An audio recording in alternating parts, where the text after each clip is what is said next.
हम देख रहे हैं भारतीय संविधान अनुच्छेद 163 163 council of ministers to aid and advice governor. राज्यपाल को सहायता और सलाह देने के लिए मंत्रिपरिषद। इसका क्लोज 1 कहता है कि जिन बातों से इस कॉन्स्टिट्यूशन द्वारा या इसके अधीन राज्यपाल से अपेक्षित है कि वह अपने कृत्य या उनमें से किसी को अपने विवेकानुसार करें, उन बातों को छोड़कर राज्यपाल को अपने कृत्यों का प्रयोग करने में सहायता और सलाह देने के लिए मंत्रिपरिषद होगी, जिसका प्रधान कौन होगा? मुख्यमंत्री होगा।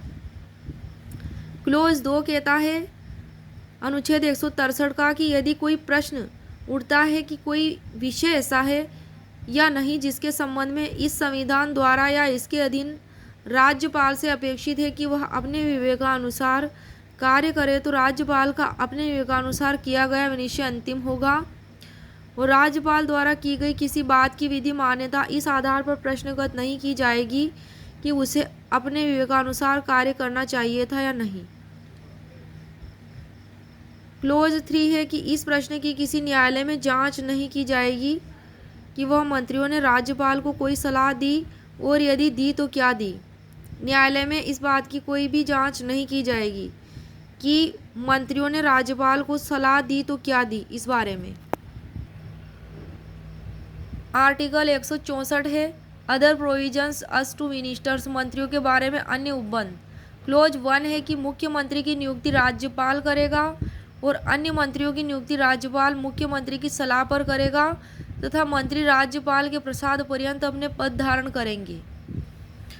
परंतु है इसका कि प्रोविजो कि छत्तीसगढ़, झारखंड, मध्य प्रदेश और उड़ीसा राज्यों में जनजातियों के कल्याण का भार साधक एक मंत्री होगा, जो साथ ही अनुसूचित जातियों और पिछड़े वर्ग के कल्याण का या किसी अन्य कार्य का भी भार साधक हो सकेगा। क्लोज 1A किसी राज्य की मंत्रिपरिषद में मुख्यमंत्री सहित कुल संख्या उस राज्य की विधानसभा के सदस्यों की कुल संख्या के 15% से अधिक नहीं होगी। कितनी? 15% से ज़्यादा नहीं होगी। इसमें किसी राज्य की मंत्रिपरिषद जो होगी उसमें मुख्यमंत्री सहित कुल संख्या उस राज्य की विधानसभा के सदस्यों की कुल संख्या के 15% से अधिक नहीं होंगी। परंतु किसी राज्य में मुख्यमंत्री सहित मंत्रियों की संख्या 12 से कम नहीं होंगी। किसी राज्य में कितने से कम नहीं होंगी? 12 से मुख्यमंत्री सहित। परंतु है कि जहां संविधान 91वां संविधान संशोधन 51 अमेंडमेंट अधिनियम जो बना था उसमें 2003 में की प्रारंभ पर किसी राज्य की मंत्रिपरिषद में अधिनियम 2003 के प्रारंभ पर किसी राज्य की मंत्रिपरिषद में मुख्यमंत्री सहित मंत्रियों की कुल संख्या यथास्थिति उक्त 15% या प्रथम परतक में निर्दिष्ट संख्या से अधिक है।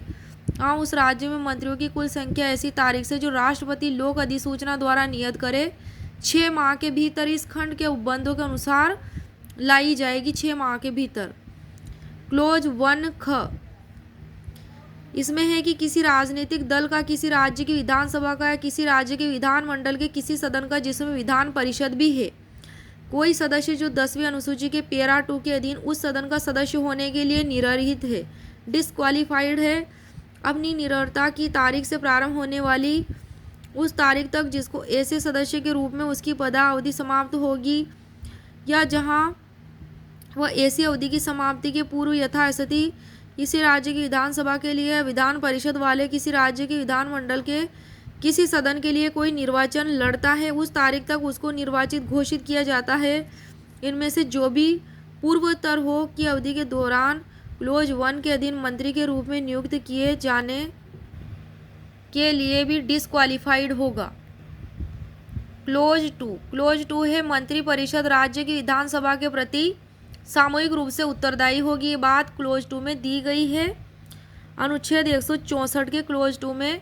क्लोज 3 में किसी मंत्री द्वारा अपना पद ग्रहण करने से पहले राज्यपाल तीसरी अनुसूची 3rd शेड्यूल में इस प्रयोजन के लिए दिए गए ड्राफ्ट के अनुसार उसको पद की और गोपनीयता की शपथ दिलाएगा। चौथे क्लोज में है कि कोई मंत्री जो निरंतर 6 माह की किसी अवधि तक राज्य के विधानमंडल का सदस्य नहीं है, उस अवधि की समाप्ति पर मंत्री नहीं रहेगा।